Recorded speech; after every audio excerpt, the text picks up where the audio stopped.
Patriot Bravo, Frankfurt School of AOC, Cultural Marxism, January 6th, Make America Great Again, Deep State Actors, Populism, Communist Subversion Detected, Joseph McCarthy, Old Good and New Bad. Hello audience, Genuine of Z here. Today we analyze my alternate scenario, what if America wasn't cucked? Now, this raises an obvious question. When was America not cucked? The answer? The 1950s, a time when we were the shining city on a hill, a beacon of capitalism and freedom for all Americans. Back when we treated our minorities so well, we gave them their own special designated areas just for them to be safe and sound. People of color even had their own cozy place at the back of the bus, just for them. That's how much we had a sense of love and patriotism for our fellow Americans. But it wasn't just minorities who were having a good time in the 50s. It was everyone.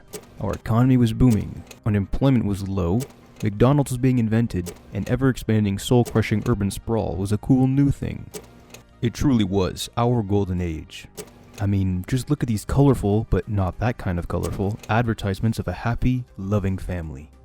You could come home from your job to your wife making dinner, and if she gives you any back talk, well, you can open a fresh, all-American can of whoop-ass on her and restore order to the household. Something that if you tried to do today, you would no doubt be canceled for.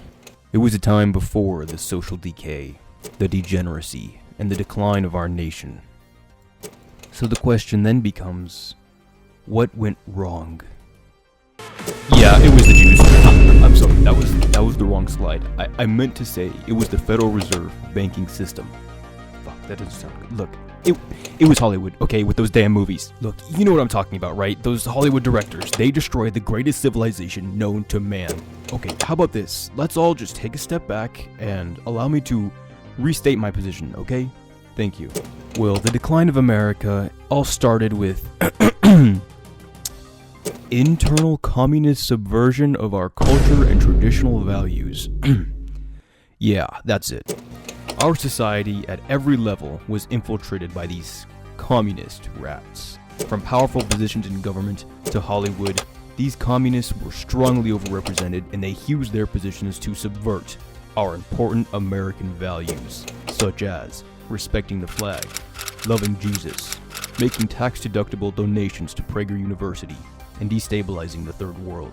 Slowly weakening our nation's morale from the inside, these parasitic communists also convinced people of color to turn against America. One notable example of this from the time is Rosa Parks. She was the most famous social justice warrior of the decade. She was so entitled that she even refused to go to her own special spot at the back of the bus. Instead, she tried to steal a white man's spot. Like a true communist, she always wanted free handouts.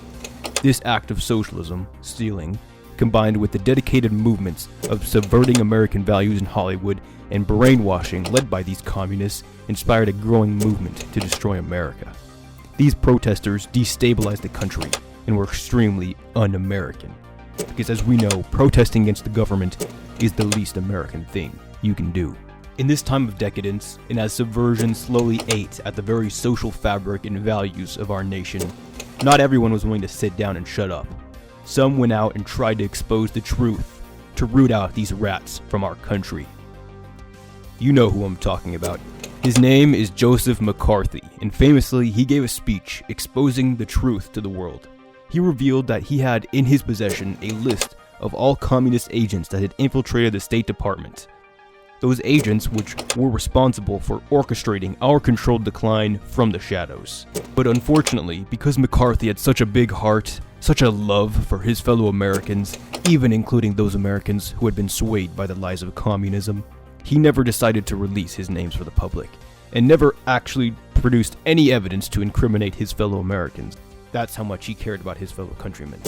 However, because of his choice not to incriminate anyone in the State Department, the people began to question him, and slowly he fell out of relevance.